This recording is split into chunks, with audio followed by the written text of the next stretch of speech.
is the third session he's holding for us, and I don't know if you got the email I sent. He's the master of sequence, date, and time. So we are always privileged to have him with us. Today he's going to be taking us on tips and tricks with dates and times in Excel. His name is Meni Porat.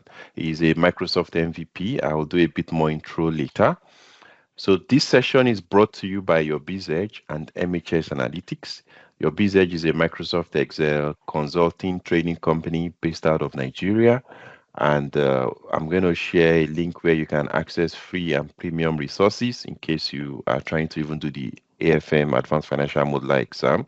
You can use our mock exam for free and some other resources. MHS Analytics is our Canadian entity.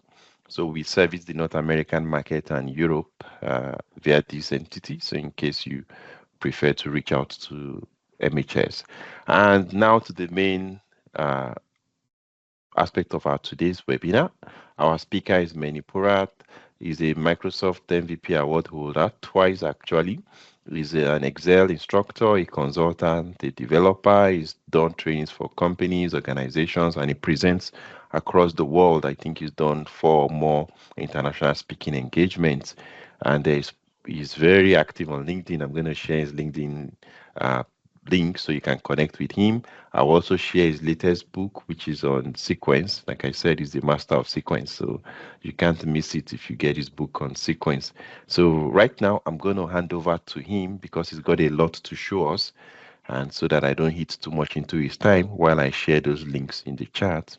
So Meni, over to you.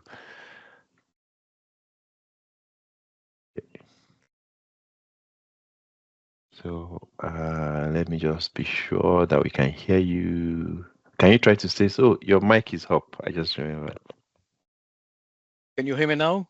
Yes. Okay. Can you transfer control to me? Perfect. So doing that now. Yes. Over to you. Okay, so I'm going to share something. I'm going to share the screen. Perfect. Okay.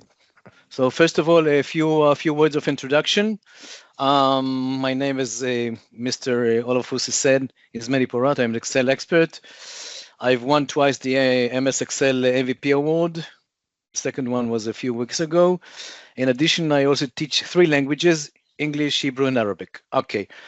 By the way, this is the 3rd webinar with BizEdge. I want to thank Michael Olofusi for giving me another opportunity to share with all of you some tricks in Excel, dates and times.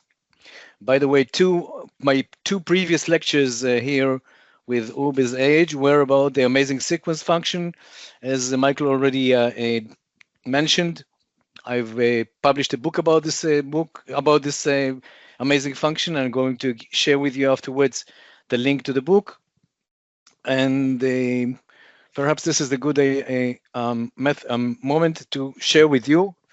So this is the book, Mastering Sequence, Excel's Most Amazing Function. The book has been reviewed and received the best review ever by very many experts in Excel. For example, I believe that everybody heard about Mr. Mike Gervin, also known as Excel is Fun. And Mr. Carlos Barbosa is also an MVP. Mr. Paul Barnhurst, also known as the FP&A guy. So I'm going to share with you the link. I hope you can see the link. This is the book itself on Amazon. Yes. And these are at the bottom a few reviews. As I mentioned, Mr. Mike Excel is Fun. Everybody, of course, who knows something about Excel should be familiar with this person, who has published more than 3,000 video clips on YouTube. And of course, Carlos Barbosa, which also is an expert, and many others. I hope you'll purchase the book because it is going to enrich you, enrich your knowledge in Excel very much. Okay. Now, I assume that all of you, or at least most of you, okay, these are the links to where I can be reached: Facebook, Instagram, LinkedIn, etc., etc., etc. If you're interested. Now, these are actually, I put all the demonstrations into 6 categories. just a word, a few words before I begin. I'm using here in my country, I'm using the DDM-MYY system date format, which is used in most countries around the world, except for the USA, I think. And one more word is that I'm using the weekday for my country, Israel. The weekday one is Sunday. Perhaps in other countries it's different, so you will probably have to adapt yourself. You adapt the solution so it fits your needs. Okay. Some of the examples demonstrated in the webinar will be simple and straightforward. However, some might be more complex due to the lecture's limited duration. I might not be able to fully explain and elaborate on each and every example. Since the files in the webinar will be shared with the participants later by Mr. Rafusi, you will be able to closely focus and follow each at your own pace. This is, in my opinion, the best way to understand and learn new things. Okay, so let's dive in. First of all, we go to the category of time. This is a time category. I'm going to show you a few examples. I have 12 examples of time.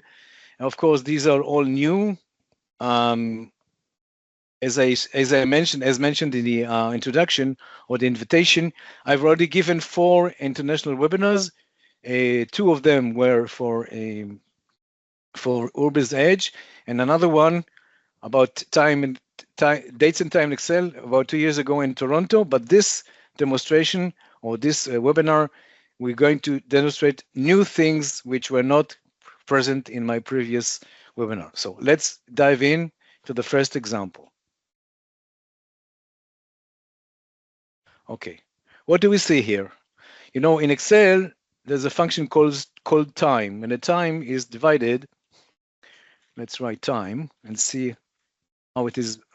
The time is divided or has 3 arguments: hour, minute, and second. Okay, so what I'm going to do what I want to do here is I want to find out whether the times specified in column A fall within 11 p.m. and 7 a.m. Okay, and as you can see here, there is a bug in Excel because I want to know. The formula asks if the time in cell A2 is smaller than 7 hours or greater than 23 hours. So this is correct, but this is not correct because this is exactly 23 hours and not greater than 23 hours. So this is wrong. This is the wrong solution. All the others were true is correct, but this is also wrong because I'm asking about the times between smaller or less than 7 o'clock in the morning, 7 a.m., or greater than 23 hours, 11 p.m.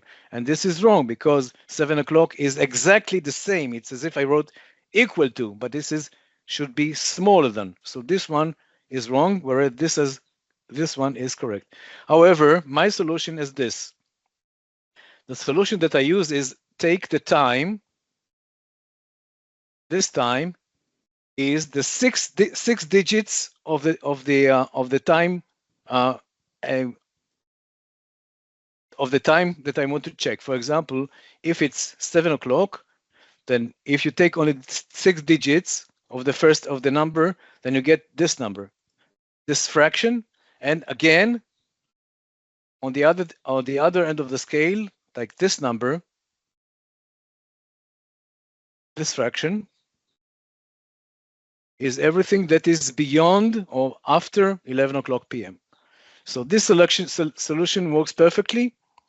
By the way, this doesn't occur if it's between 7 o'clock in the morning until 23 hours, then this solution, all the numbers here are correct. However, it's the same with my method. Okay, this is my method with taking 6 digits, a fraction of the number, and here there's no discrepancy. The discrepancy happens only if I want to find something, if the time is between greater than 11 p.m. and smaller than 7 p.m. So as you can see, where the red cells are showing me that there's a problem, a bug in Excel. Okay. Now, another very interesting thing is the timestamp.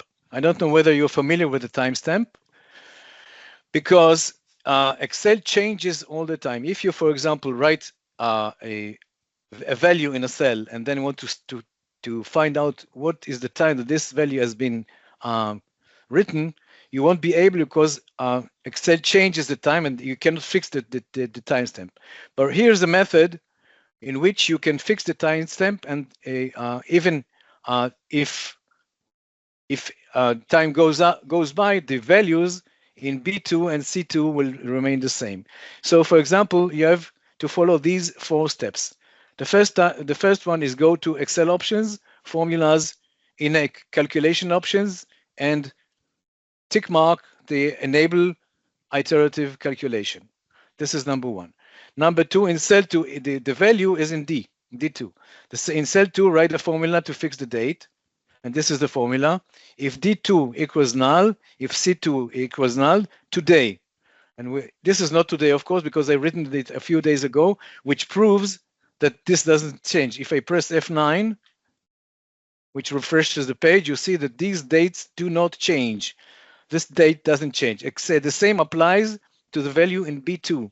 The value in B2 gives me the time. The time is now divided by 1, or the mod. I'll explain about the mod functions later on. So if, for example, I erase this value and write from the beginning D or whatever, then you'll see that the time now is, the date is 11th of August 2024, of course, and the time now is 12:18 and 12 minutes. And if we'll wait a few minutes, you see that this time won't change. Even if I close the file and open the file again at a later time, these values won't change. This is the way how to fix the timestamp. So far, the solution was the only solution given was by writing a VBA function or VBA macro. But this time, this solution works perfectly, and I want to thank Mrs. Laila Garani, who is a very famous Excel expert, for borrowing the idea from her. So far, so good. Let's go back. Okay, perhaps later on I'll go back to the file, and even the time, if now we have, for example, the time is 1813, if I go back to the file and open it, you can see that the time remains 1812, even though the time is 1813. Okay.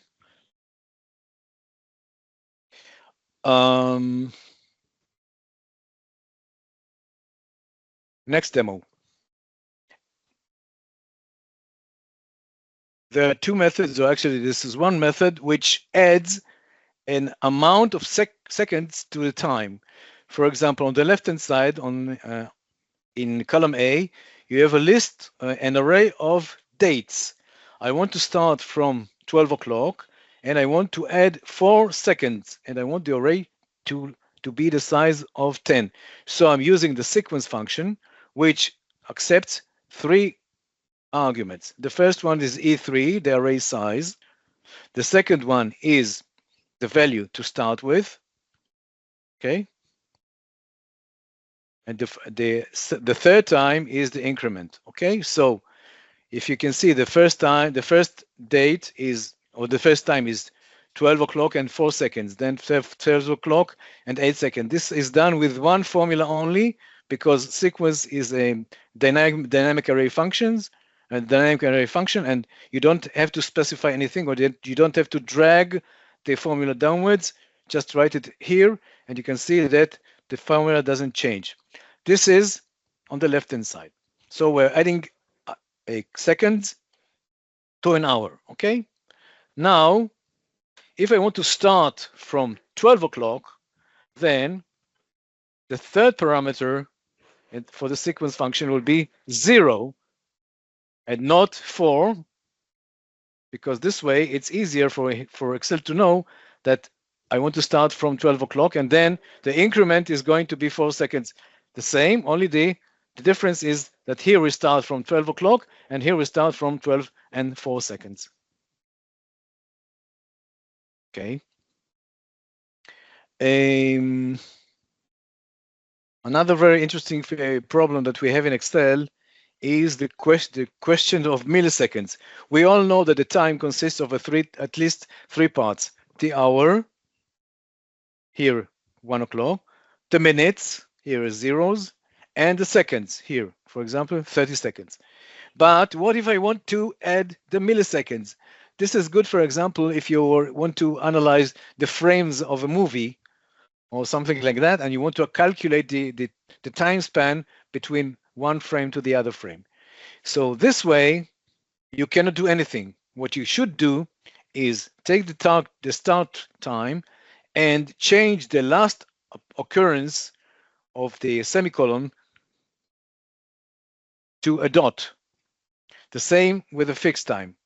So C2 is equivalent to A2, and D2 is equivalent to B2. And what I do here is omit or remove the last semicolon, the third occurrence, and replace it by a dot. So now, after I've done this, no problem to do the calculation. So the formula here in F2 is D2 minus C2, which gives me the correct result, which is 9 hours, 39 minutes, 55 seconds, and 1.60 milliseconds. So you can see, of course, that you have to format the cell like this: HHMMSS.000. Formatting the cell this way allows us to display and calculate milliseconds. I hope that everything is okay so far. Any questions? For now, no questions in the Good. chat. It's good that you interfere every once in a while, because I cannot see anybody. Yeah. I see only my screen, only my demo. So if somebody is urgent to understand something which is vital to the understanding, I beg you I'll mention it. Yes, some things that are more complicated. Like what I demonstrated, for example, about the timestamp. I also proved that this works, because I went out of the file after a minute or two, and then went into the file again. I opened the file again, and you all saw that the timestamp did not change. This is really something very amazing. Okay, let's go to the next demo.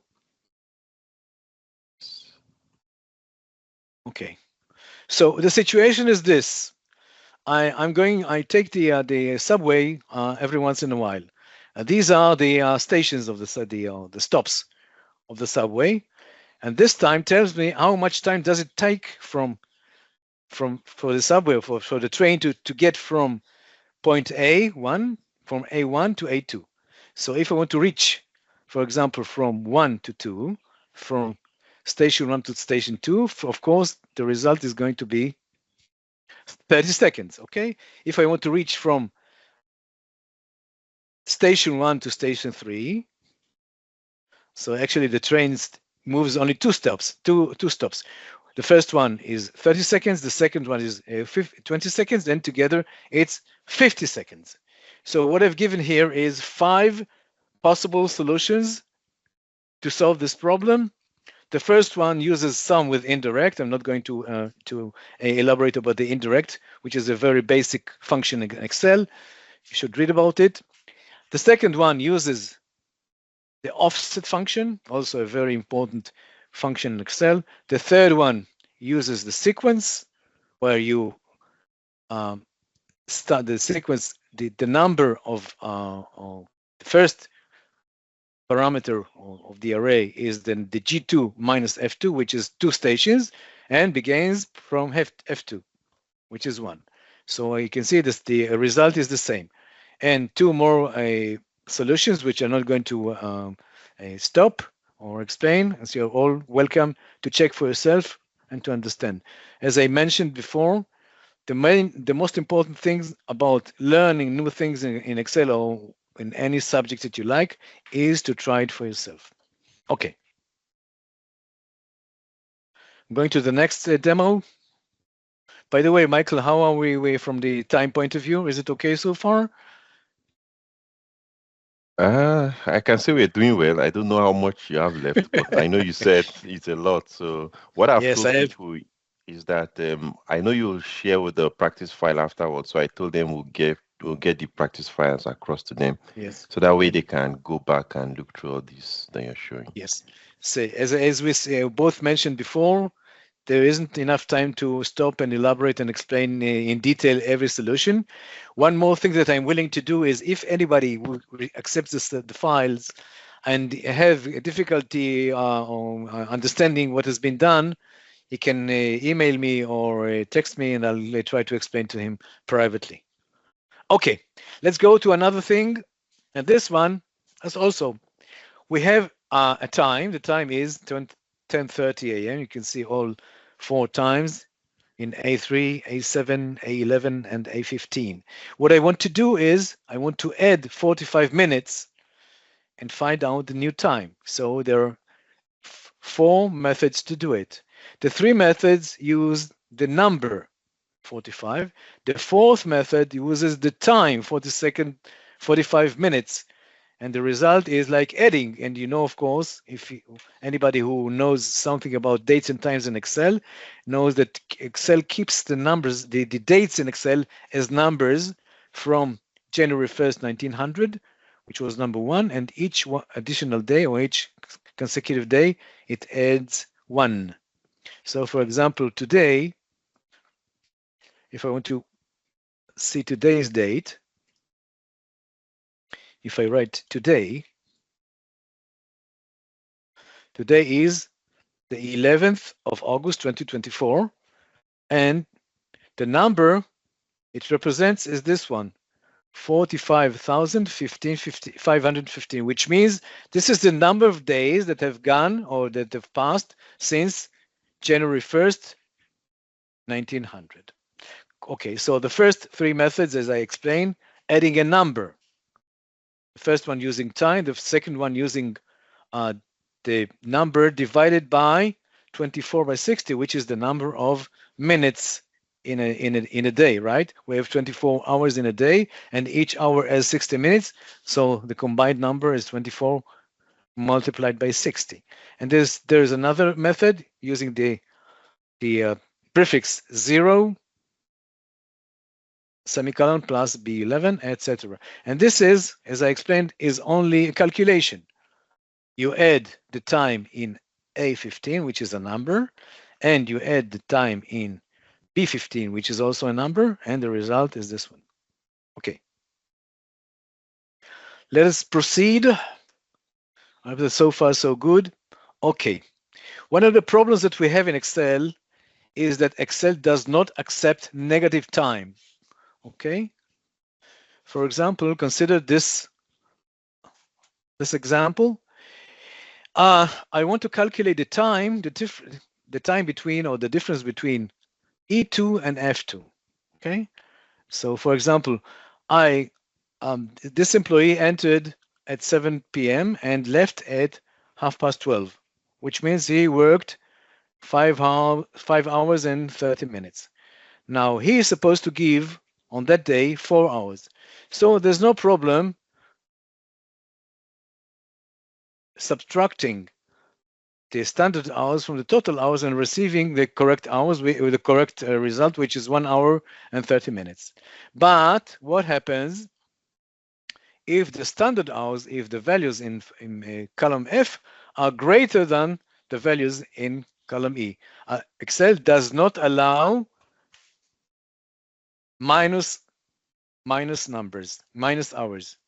So the solution is very simple. Instead of doing any calculations, very complicated calculations, I just surround the formula, the original formula, by brackets and multiply it by 22. So as you can see, the results, the values, the upper part of the screen of the the upper part of the screen are the same. They are identical. Okay, so for example, this for example doesn't cause me any problem, because if I use the number and not the hour, I get minus 5.5 in numbers, okay, in decimal numbers. So, or here, for example, if the employee was supposed to work 8 hours and he worked only 3 hours and 58, then 4 hours dot 3, which is a decimal number and not of course a date and time number. And this way we can bypass the problem of negative numbers in Excel. Okay. Okay.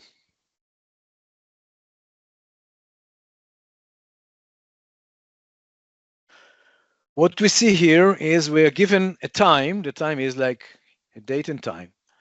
Excel can give you in one cell date and time. For example, here, date and time at the same time, right? Of course, you should be formatting, custom formatting. If you want to see, the custom formatting is DDMMYY, HHMMSS. And this is how Excel presents the date with the time. Now I want to extract only the time without the date. So there are 5 methods, at least 5, to do it. So the first one is, this one uses the mod. What is the mod? Mod is like taking a number and dividing it by the second parameter. So if I take A1 and divide it by 1, I receive only the fraction of the time, because this is actually a number which is composed of a number plus a fraction. You can see the number is 43,831, which is the date since January 1st, 1900, and the fraction .2075 is approximately the 6 o'clock, which is 3/4 of a day.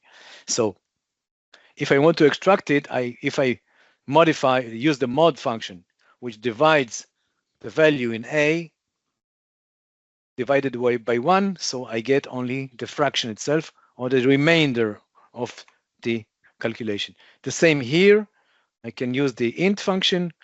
The same here, I use the time value function, which takes this and converts the time to text, and then uses the time value, which converts the text back to a number. This is a valid number, as can be seen here. This is a number, time, not text. The same is round, as I said earlier in one of the previous examples, when I showed that there's a bug in Excel which cannot calculate times between certain between, for example, 7 o'clock in the morning until 23 o'clock, 23 at night. So I used 6 numbers. I rounded the number to 6 digits, and this works fine. So this gives me only the fraction, only the hour without a date. And another one is by number formatting. If I format the date, see, this points to A1, okay? If I format A1 this way, only HHMSS without any formula, it's only number formatting, then, as you can see, all results are the same. 17, 55, and 1 second. Okay. I hope that everything is clear so far and you follow me, even though I'm on the run, because we all No want, worries. We're because following. yes, I hope so. I hope that they we're on the right pace, I think. Okay, so let's go back to number 9.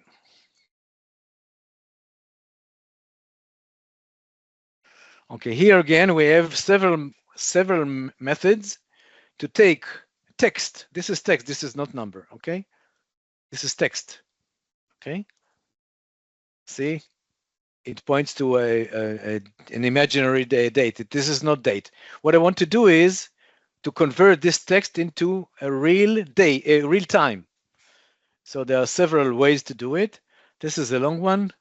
This is a long one. This one I like best because it uses the array or a non-dynamic array within a curly braces 1, 3, 5, which tells the mid function to first take the first two characters, then take the third, then fourth character, and then take the fifth and sixth character, and then multiply it by join. The text join is the separator between, and then multiply it by 1 to make it from a text into a number. As you can see, this is a number, time, okay, which is approximately 0.50, which is very close to the midday. Okay, if this is clear, let's go. Okay.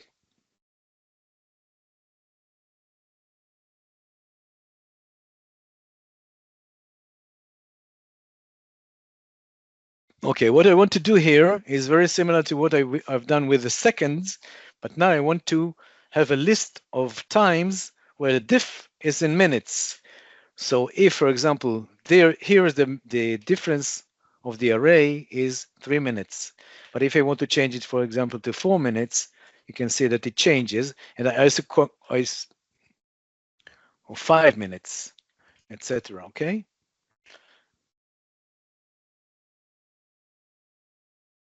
And all this is limited to a span of 1 hour.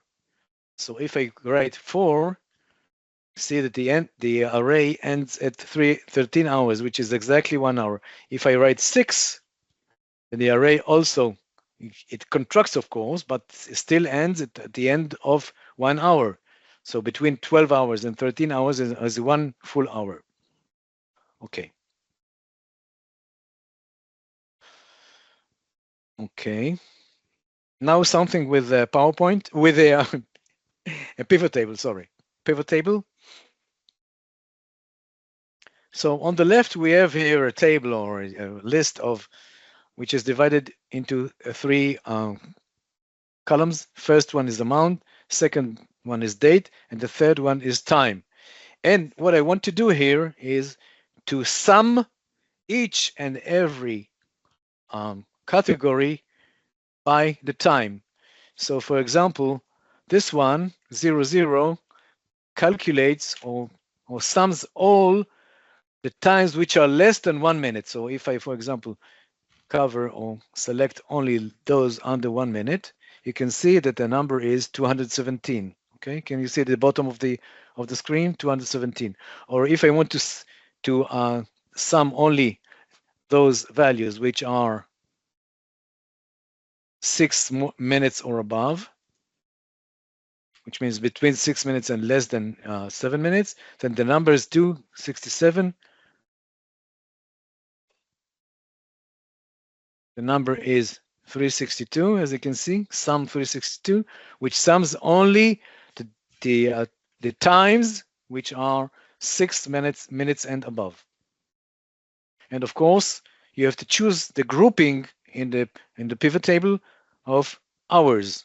Okay, so it groups from, this is like the first hour, the second hour between the 1 and 2, etc., etc. Okay. Okay. The last demo concerning the time, we have 6 categories. As I said, I hope to be able to demonstrate all of them, or at least most of them. This is the doctor's schedule, as the British say, or schedule, as the Americans say. And what do we have? What do we have here? Okay, suppose I run a clinic.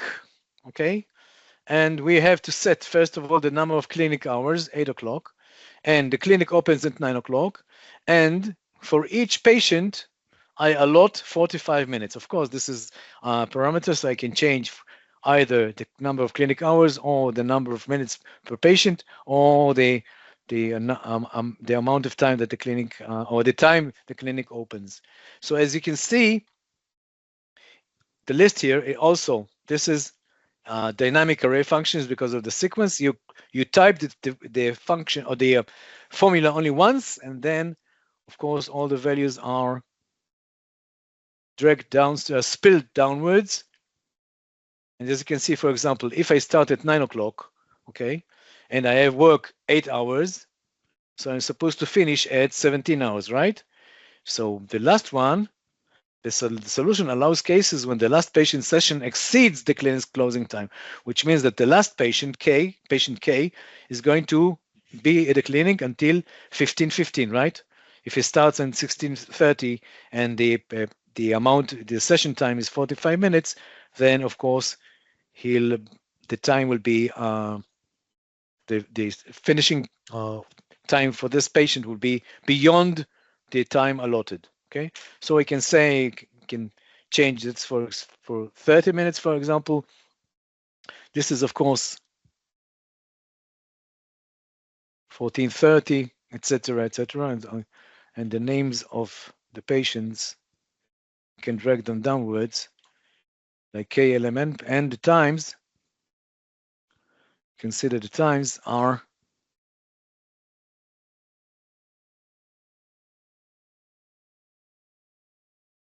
fit. Okay.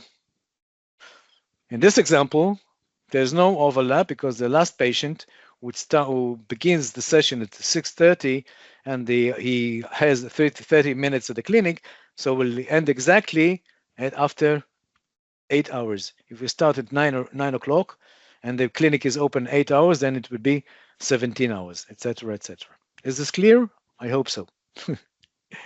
Okay. Yes. So far so good. Let's go to the second category. The category is called dates. Here I have less examples, but still I need your patience and concentration. So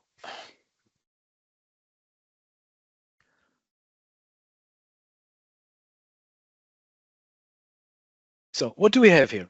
Actually, you can write the date this way, okay? 01/01/2024. Everybody knows that this is January 1st, 2024. Okay, so you have to specify the full date, which is, of course, divided into three parts. The first one, DD. As I said, I use the non-American system, the DMMY.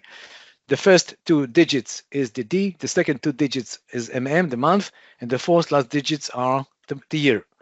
But here is a trick that can bypass this long string. If you write this one like 1 Jan as a string, this is a proper date in Excel. How do I know that? Because if the string is written in cell H2, if I write here the function year of H2, it gives me 2024. Just like this. If I write here the function month of H2, I get the number 1, which is January. If I write here the day of H2, I receive 1, which is, of course, the 1st of January 2024. Okay? So, and it doesn't really matter if you write JAN with uppercase or lowercase or mixed case, it's the same. And of course, if you can also specify dates, two-digit dates, okay? Like, for example, 13 of January, okay? So, as you can see, the date here changes to 13, okay? This trick also works with other date functions. For example, if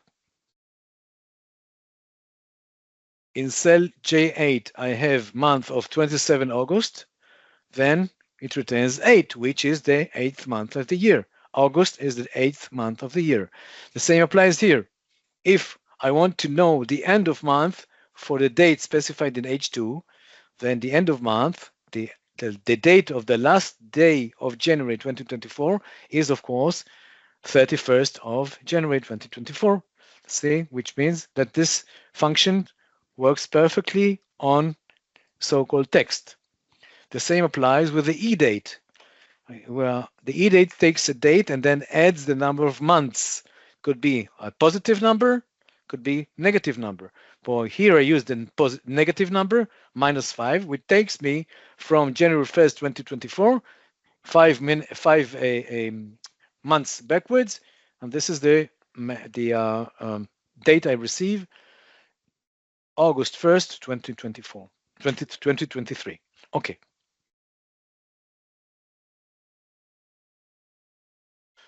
Another trick with dates in Excel, different methods. Okay. On the left, all these values are text. All of them are text. You can see all of them are texts. But if I use the date value function Excel, you can convert them to a real date. The first five examples do not work because Excel doesn't know how to translate them into dates. But this, for example, if you write 23 Aug 2023, then Excel knows to translate it via the date value to a real date. This is August 28th, 2023.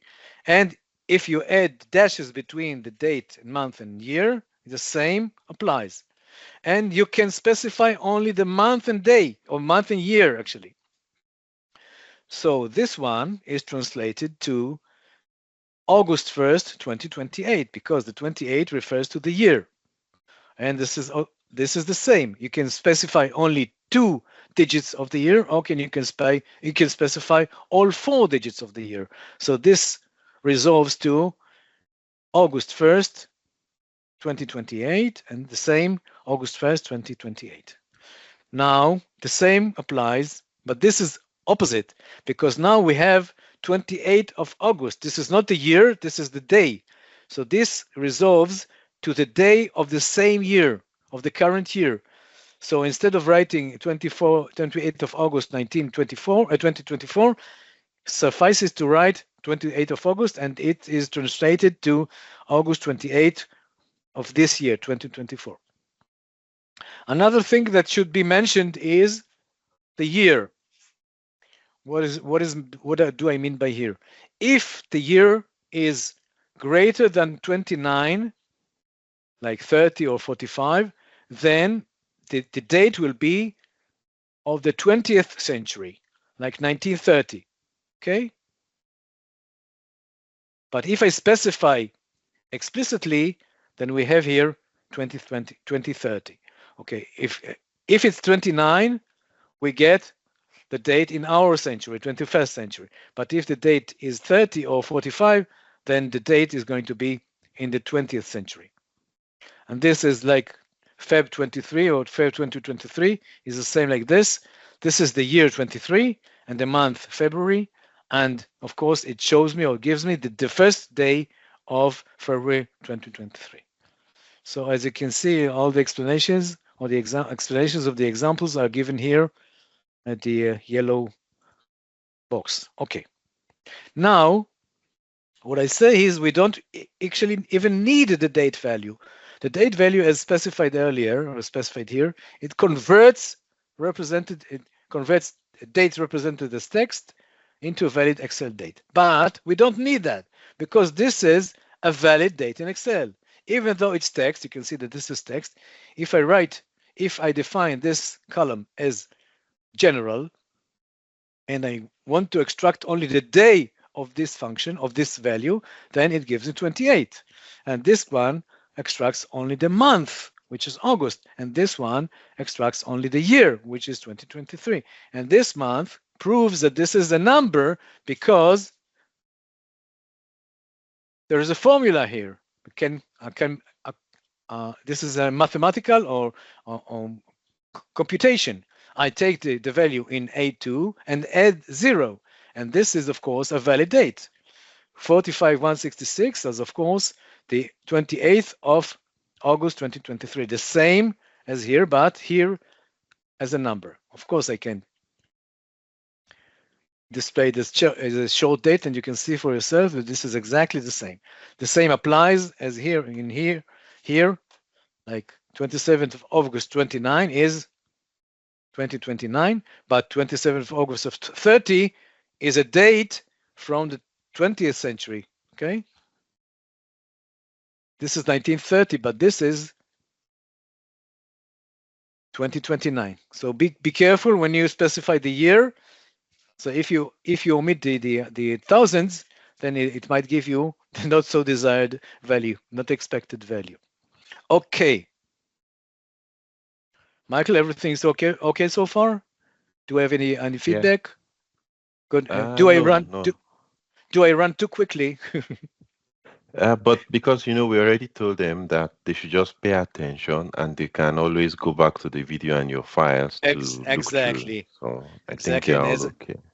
thank you. And exactly as I said earlier, that I'm willing to help anybody who cannot, who read the file and couldn't really figure out how I came to the result. I'm willing to help him personally. But that of course not during this session. This session. Okay. Okay. What do we have here? What do we have here? So in cell A1, we have a number, which is of course combined or composed of three parts. The first three digits is the year. The, the next two digits is the month, and the last two digits are the day. So of course, there are many methods to convert this number into a valid date. This one is a legit function, but is very long. You take the right, okay, which means the last two digits, and then combine it with the first the mid two digits, and then you combine it with the first four characters, and then the result, of course, is correct. But there are many simple and shorter methods to do it, at least 13 more. So this is valid but not so recommended, but this is very, very simple. Okay, you take the number in A1, okay, and the function is text A1, and this is the format +1, y +1, to convert a text into a number. So this is really a number. Okay, see, this is a number 45,275. As I explained, this is the number of dates that have passed since January 1st, 1900. Okay, 14 methods. You can choose whichever you like. Maybe you can find some more ones. I don't know. Okay, another problem which is very common in Excel.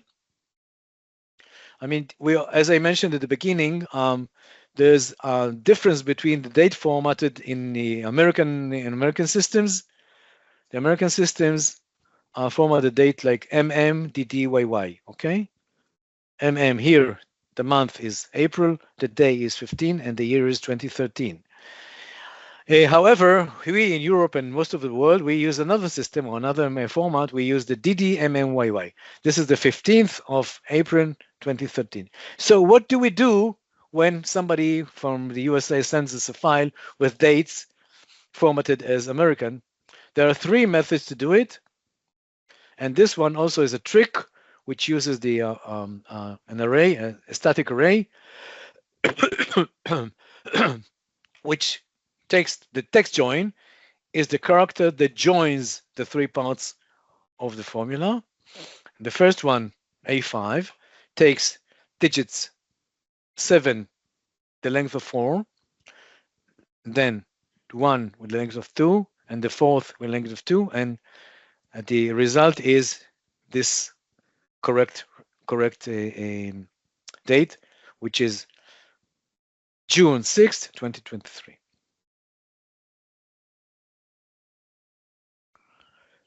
Okay.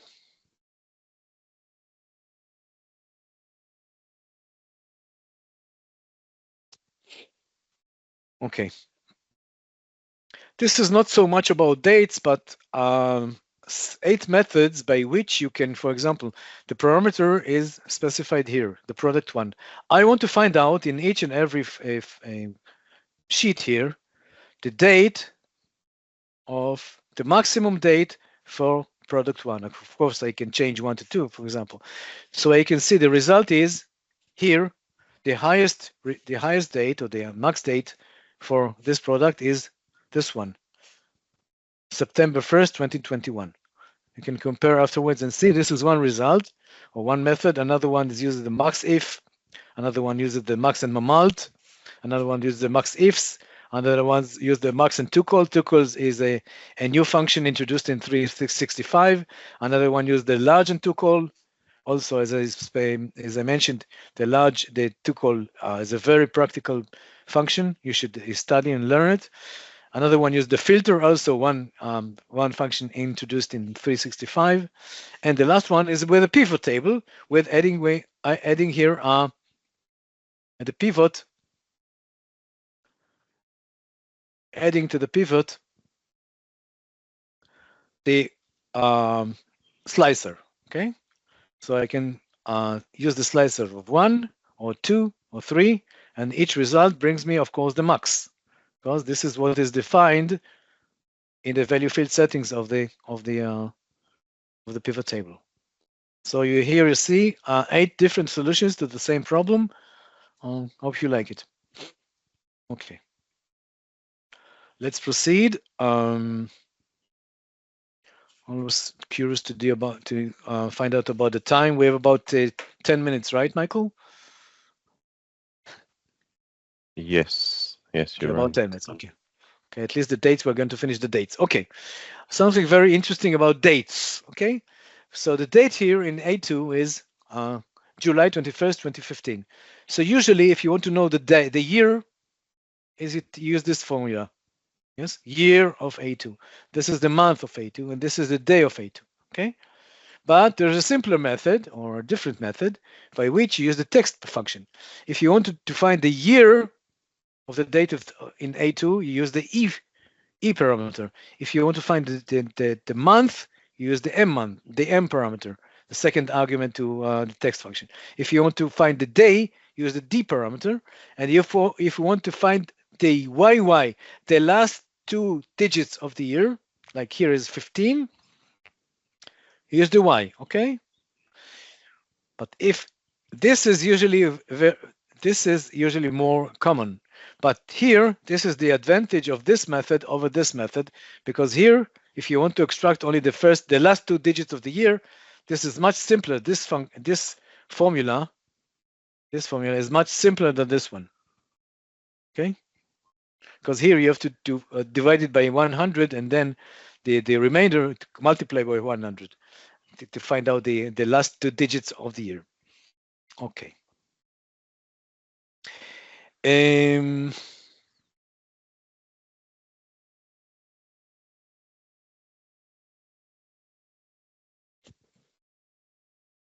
Okay.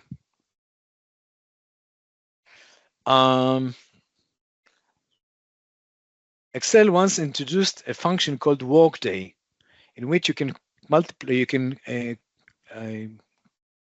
compute the number of days, working days within a certain period.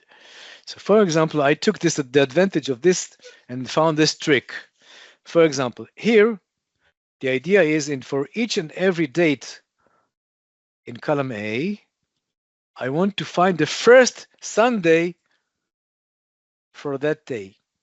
Okay, which means in February 2023, the first Sunday is on the 5th. You can see, for example, Sunday 5th. In August 2023, the first Sunday is on the 6th of August, etc., etc. And the trick is this table. A table specifies that if you want Sunday, then it's like an array of digits where each specifies the one is the opposite. It doesn't specify the day itself, but the opposite. So here, for example, if I want to extract only Sunday, then the last digit of the 7 is going to be 0. If I want Monday, the first digit should be 0. If I want Tuesday, the second, etc., etc. So what I have to do is like using the Workday International. Intel is like the version for first of all the function was published only for the American public, and then Excel realized that there are many users that need to adapt the function to their needs, so they invented this one, the Workday Intel, and here we have three parameters. The first one is the year month of the date. Because the year month, the end of month is of course the 31st or 28th of year month of A3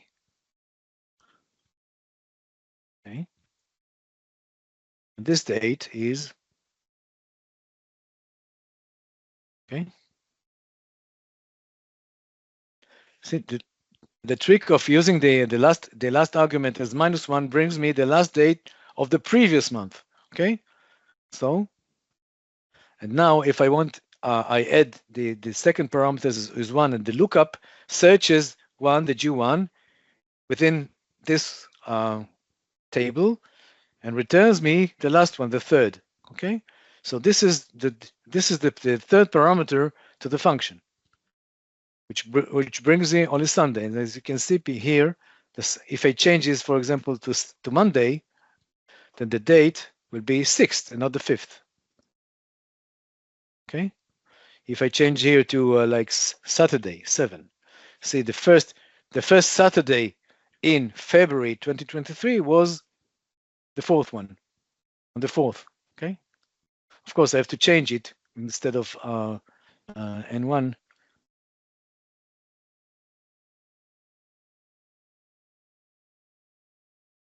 Okay. Never mind. Okay, so far we covered only two parts or two categories of the session. Perhaps we have enough time to do two more examples concerning the week. So the first example is this one.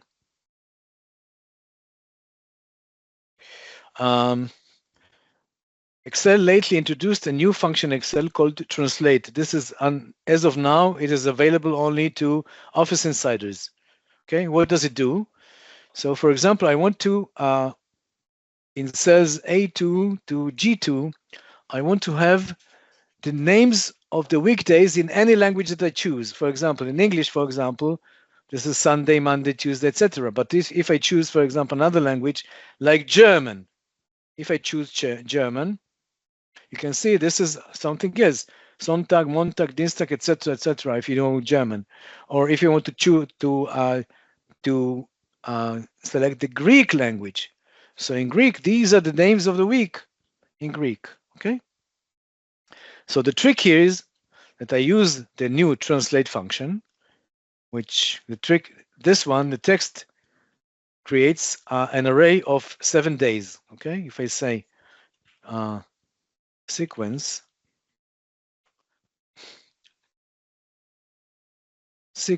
of 7,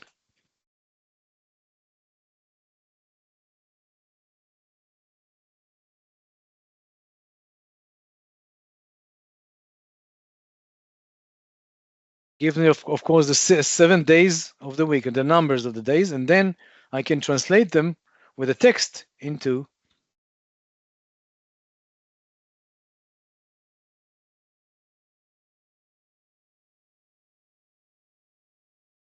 Sun, Monday, Tuesday, or if I add an 4 Ds, is going to give me the full name: Sunday, Monday, Tuesday, etc. By the way, the B1 DDDD, I use it because if I want to specify the B1, I'll get the names of the weeks, the weekdays in Hebrew. You can see this is in Hebrew. So in your system, you're not supposed to add the B1 before the DDDD, but here I have to add it to bypass the problem of displaying Hebrew. And as I demonstrated here, I can choose any language from the list. If I want, for example, to display the name of the weekdays in Czech, the Czech language, here's the names of all the weekdays in the Czech language, or in Russian. These are the names in Russian of the weekdays. Is this clear? Yes. Yeah, this is okay. really nice. Yes.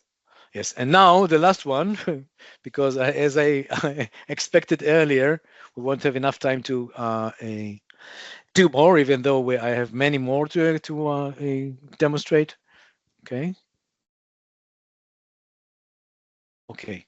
This example uses also a new feature in Excel, which is the checkbox. I believe, I don't know, Michael, do you know if this feature is already available to all Excel users, or is it still only for insiders, Office Insiders? Do you know? I don't know, but I think it's insiders. I've not seen the announcement that is available Yes, I did. generally. I didn't have enough time to follow and check whether it's available to all Excel users. Of course, only 365 Excel users, not all Excel users. So as you can see, the date names are using the same function that I displayed earlier. And now the idea is here. I have here a list of names, people, and each and every person reports in every day of the week whether he was present or not. A tick mark or a full box, a full checkbox, which is, of course, says that he was present. Okay. So, for example, you see, if I change Tuesday to present, then he has 5 presence days during the day this week. If I remove the checkbox, then he has only 4. And this formula here is a lambda which sums for the whole range for each and every person the number of days of his presence. And if I want to do the opposite, the absence is the same, but instead of sum, I write the not sum. The not takes the opposite of sum. So for example, you see here I have 4 presence days, but only 3 negative, which means 3 days that he was not present, etc., etc. Okay, I think this about wraps it all. Michael, any questions, any comments, anything Oh, to oh, thanks. This is amazing. It's a lot, like you've said, but then it's very high opening. So thank you very much. I'm looking, there yeah, are no questions.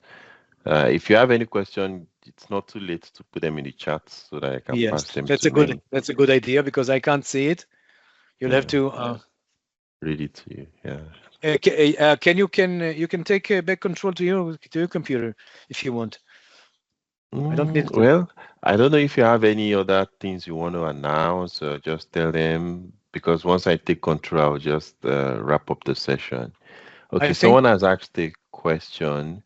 Thank you. Just So, do you is ask me if I ever any things to announce? Not really. I just you see, I've doing these webinars for free. I don't charge money, of course, but I expect some reward by the way, for example, to people who are buying my book. This is kind of a way by which I get some remuneration for the investment, and this is taking me a lot of time to invest in new methods, new techniques, and new solutions, as you well understand. And so I expect some people, not all of you, to read the book, buy the book, and of course recommend it to your friends or anybody who is interested in the new features of Excel 365, which is like a new Excel. I recommend studying the DAF, what I call the dynamic array functions, especially the sequence, which is the most amazing one. Okay, back to you, Michael. okay, great. So I've also shared the link of your book and your Mm. LinkedIn, and also this one you're sharing. I've put the screenshot so they can see all of your how they can Mhm, connect with you. So someone mhm. has got a question. Alpha says I think I missed it. Maybe I'd asked it earlier. Let me scroll. But he has reposted it, so at least I can see it again. So he's saying that let me go there. Does the negative time means the number of hours missed? So this was when you were sharing. Let me see. This Let me was see. This one, I think. yes, that Just one. just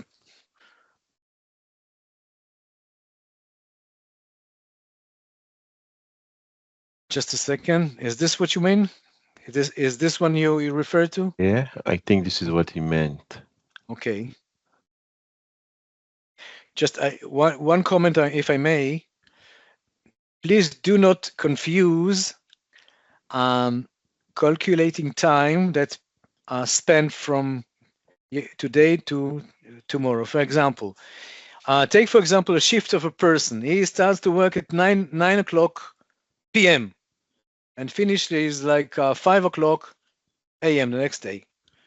So of course, if you calculate it regularly, Excel will give you a negative answer, which means like you see the railway station, the rails. Okay, but there is a method to bypass it using the mode. I'm not going to explain it because I've already explained this in the previous webinar about dates and times. Okay, but here the problem is more complicated because you cannot use the mode. You can use only, this is the simplest solution by which you multiply the difference by 24. So if the difference is negative, you get a negative number. If the difference is positive, you get a positive number. And this is even better if you, for example, you have to calculate the working hours of a person, and then you have to multiply by the wage or the hourly rate. Then this is much easier than calculating this numbers multiplying by rate. Okay, this is another advantage. Is this was this the question you referred to? Was my explanation clear Yeah. enough? Okay. I know this is what he referred to, but Alpha says, hey, did you get the explanation? Okay, I'll wait for him to. Okay, yeah, he said yes, yes. So thanks. All right, yes, great. Okay, thank you. Oh, okay, so thank you I, very, I, very much. I hope you Yeah. enjoyed. Everybody enjoyed, even though we didn't really follow me and understand everything. But now it's your challenge. Mm-hmm. Take each and every take each and every file and try to Do the rig, same. yes, break it down and understand the method. Okay. Thank you very much, Michael. It's been a pleasure to be Yeah. with you today. Yes, yes. Thank you, everyone. And so I think at this point we're going to bring the session to a close. And I've shared the links. Make sure you access the links to the book to connect with Meni, and also his social media links, which I've shared in the screenshot. So please connect with him so that you get to know more about all of his interesting shares about sequence, date, time, and the new tools in Excel. He's always also posting about the new functions too, so that can be an easy way for you to get familiar with those functions. So at this point, I'm going to end the session, but thank you very, very much, Meni. This is Thank, a lot. It's a lot you've prepared and you've shared. We are grateful for your time. We're grateful for thank you. this amount of Thank you. work. Thank you, Michael, for Yeah. giving me the opportunity to have to present the presentation, the webinar. Thank you. Right. So thank you, everyone. And let me just share again the community page so that when he shares the file, you get it when we post it. So thank you very much, everyone. Bye, and have a wonderful week ahead. Bye bye. Bye bye. Thank you. Yes, bye.